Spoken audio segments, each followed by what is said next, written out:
No. Well, yes, 1 point to tie. If you make 2 points or above, you will win. So, she's doing. We all make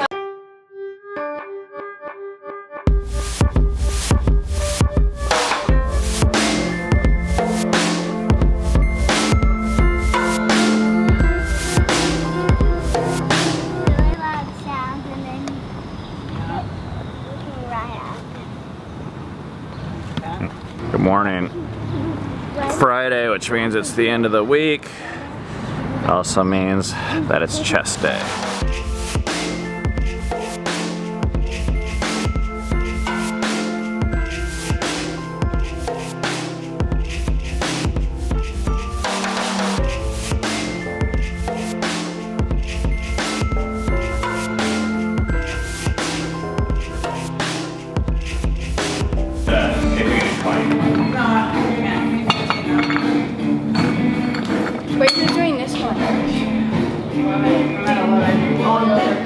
Oh my gosh, it is so hot today. It's like 79 already, and it's not even 8 a.m.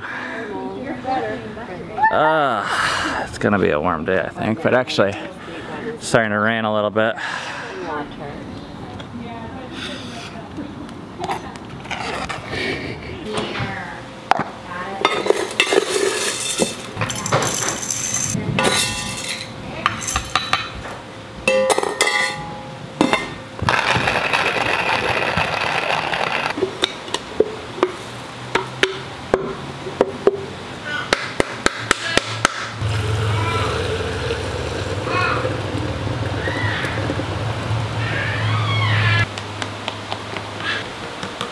It's Friday, which means that our house is the messiest it ever is in the entire week.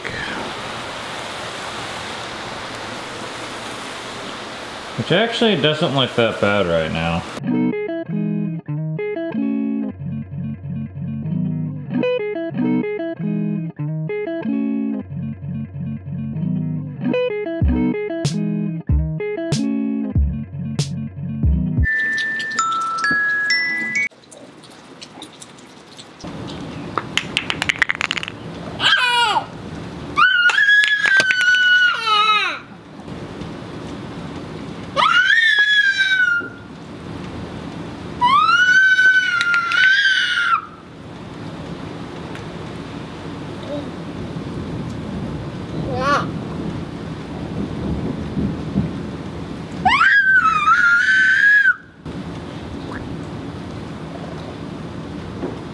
Okay, you're throwing them on the grass now? What are you doing, you crazy babies? Those are supposed to stay inside.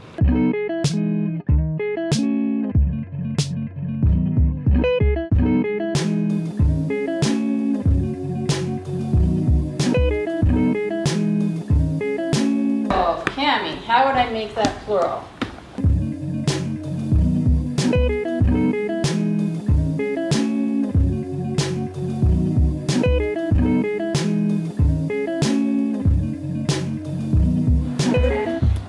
He's cut 10. Good job, team. Oh, you go up?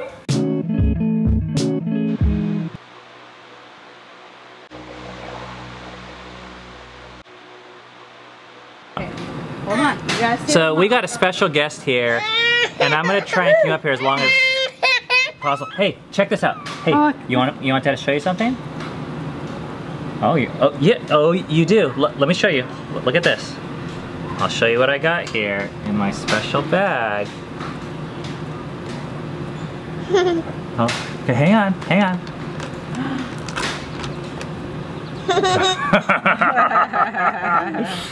We got a bag of vlogging motivation right here for you. Would you like one of these? Okay, can you say please? Yeah, that's sign language. Okay, I'm gonna give you one because we're talking about you on the camera and I kind of want you here for a little bit longer. You want this? That's right. No, you're not getting the whole thing. Hey, do you want to be all done? You can have this or nothing. Which brings us to one of the first things I wanted to talk about was meltdown. So what you just saw, that is like a super common thing. Or he has this like, he has all these little like things. Sometimes when it's not getting what he wants, or sometimes if it's something, it's almost like OCD, baby OCD, where if he doesn't get it the exact way he wants it, like if it's in pieces or not together, he will just like melt down. But I have this phrase that I say to Cammy all the time, which is we don't negotiate with terrorists. And I mean, it's like kind of a joke, but actually in a real way, like little children can be terrors, at least in their behavior. I really love giving him what he wants. Can you hang on a second? Can you wait? Yeah, you know the sign for wait? But we're also trying to not give in to his every whim because we feel like certain constraints and boundaries are actually like really good for him too. Okay, this is what I'm gonna do. I'm gonna do one more and then we're gonna be all done. Okay, there you go. I don't know, these meltdowns, I'm just like thinking of the ways that we've grown. Like, I've learned not to take it personally. Like when he's like crying and freaking out, I don't know, it used to like get me all high strung and I feel like, oh, you're rebelling against me.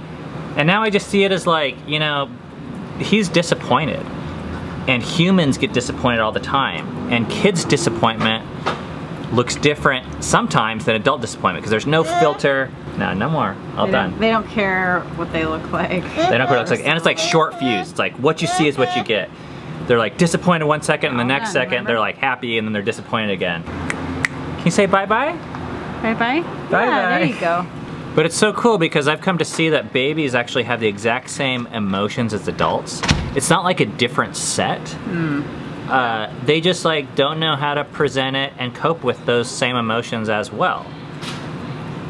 But I don't see the emotions as bad. And I think I used to see like, oh, babies crying is bad, babies being disappointed is bad. They shouldn't be disappointed and I as an adult shouldn't be, but I feel like I'm coming to understand myself even from seeing a child around. The second thing that's really exciting to me is Rainier is learning about no-nos. Like we have a lot of like boundaries that we're starting to develop around our house.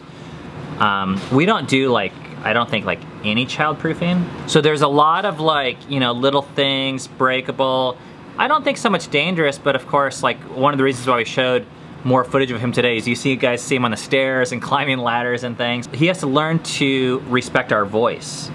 And we do a lot of like these flicking on his hand things and it's so funny. We see these moments like he holds this thing and I say no, no. He knows like what I'm saying. But in his mind you can tell he's like making this decision, like is it worth it or not? And he has this like look where he's looking at you. What are you gonna do? Yeah. Or the other day, he like had his hand in this peanut butter jar that was supposed to be in the garbage because he loves peanut butter. Favorite. And I walked in there and I was like, Rainier, no, no. And he was like, he like got scared because he was like, he knew he was like doing something he wasn't supposed to be doing. But I love it that he can learn and he understands boundaries because we're just like learning this communication thing with him about, you know, how do we continue to teach him about these areas that are off limits.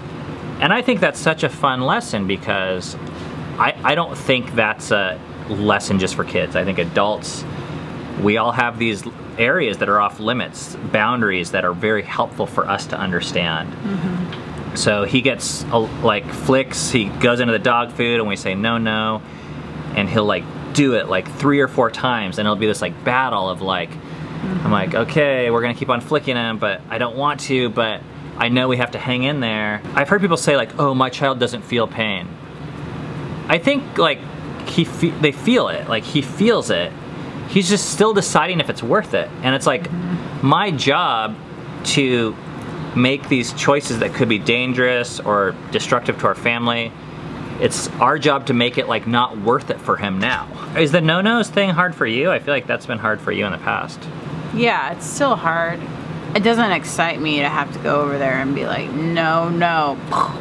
But what is different now than with the first 4, even 5 kids when they're Rainier's age is I actually believe that that's better for him. Like I believe that me putting up the boundary and being consistent is better for him. It's actually more loving.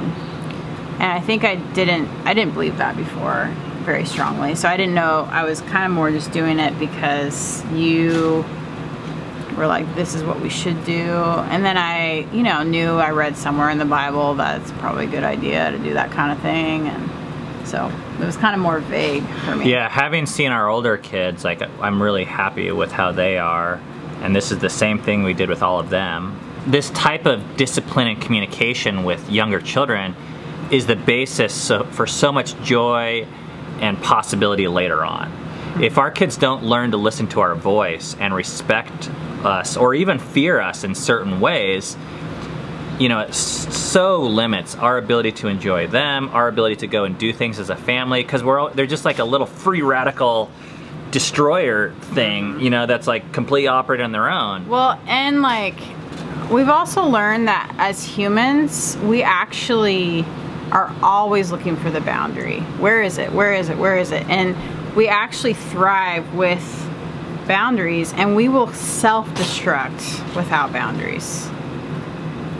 So it is just really fun with this stage, because he'll see something and he'll go, Dada, and it's like he's pointing out the no-no to me, or if I say, well, or even if you're not there, because earlier today he was getting out these flashcards and Ben was telling him no, and I had to give him a few flicks, no, put him back.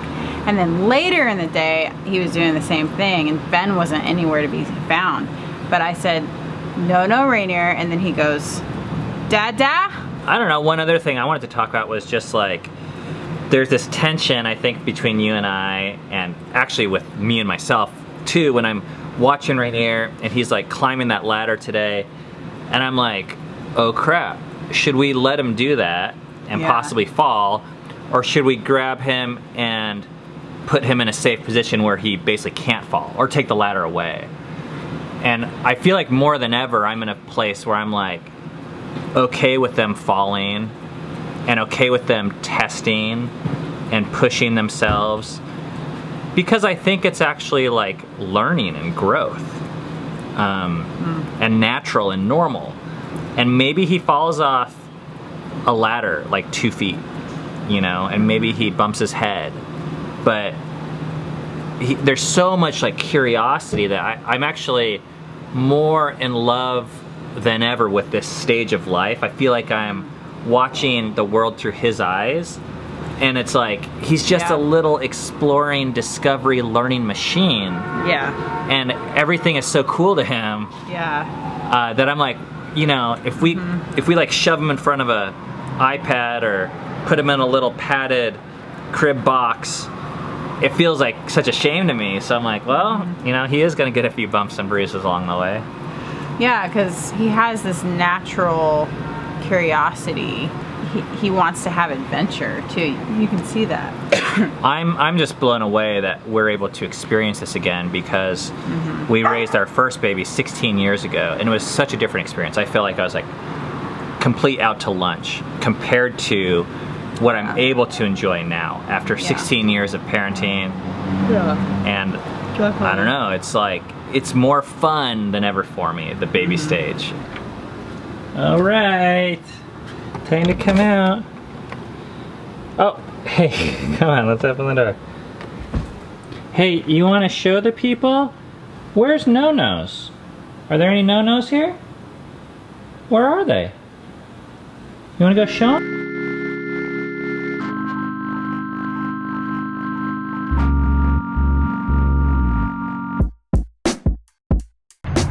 We are doing some last minute shopping because tomorrow is Saturday, Shabbat, our rest day. And we need to buy some stuff for breakfast tomorrow. Oh, that air conditioning feels so nice.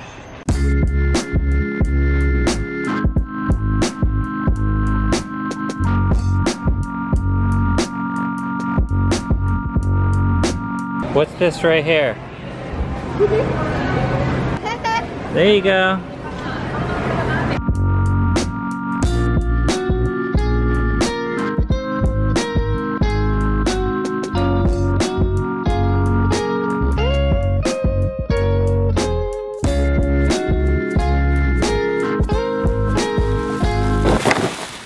I want to show you guys what I am really excited about for breakfast tomorrow. I discovered this at the beach the other day. Okay, you take these croissants. You get these things at Costco, or if you want to pay an arm and a leg, you can get them at the grocery store. Then there's this like herb cheese spread. There's a couple different forms of it. But you grill the croissant or toast it, cut it in half. You put some of this on there. You put some of this on there, some smoked salmon, lox style, and a fried egg. Oh my gosh. It was so good. All right, it's time to get dressed up fancy. Oh, it's so hot up here. All right, Cammy, what should I wear? This? This? This? Oh my gosh. Oh, we are looking sharp. People are looking pretty good right now. Look at all these fancy outfits. Are we going bye-bye? Dang.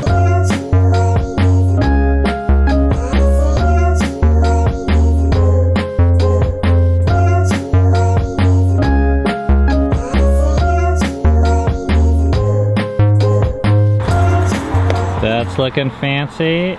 That's looking pretty fancy. Where'd you get that from? No hiding behind. Oh, and look at that fancy outfit. You hungry? Are you hungry? Here we go. When we got that money this week, it's just this reminder of like how incredibly blessed we are. And from one perspective, we earned it or we worked to make it. But from another perspective, like everything that we have was given to us by God, even the ability to think or to be born in America or to have the opportunities we've had. So we wanted to show the kids a tangible way to experience this blessing. So when we get a large paycheck, we usually try and take them out to someplace really nice. So the nicest, most fun restaurant that we could think of for them is this restaurant called the Melting Pot. It's this like fondue restaurant, and we're taking my parents and the kids out, and they're really excited, and I'm excited. Yeah, me too. But it is our Shabbat night, so we are resting beginning now with this meal, and it's just a reminder for us that, you know, work and all these things, there's a lot of good things, but in the end, if you put your identity in them, they'll kill you. And resting in God and what He says about who we are and what He says He's done for us, we think is the best way to live. And I get kind of sick of repeating these things. I feel like I'm like a broken record here telling you guys, but it's that important and we need that reminder that much. So we're gonna keep on saying it. Shabbat Shalom.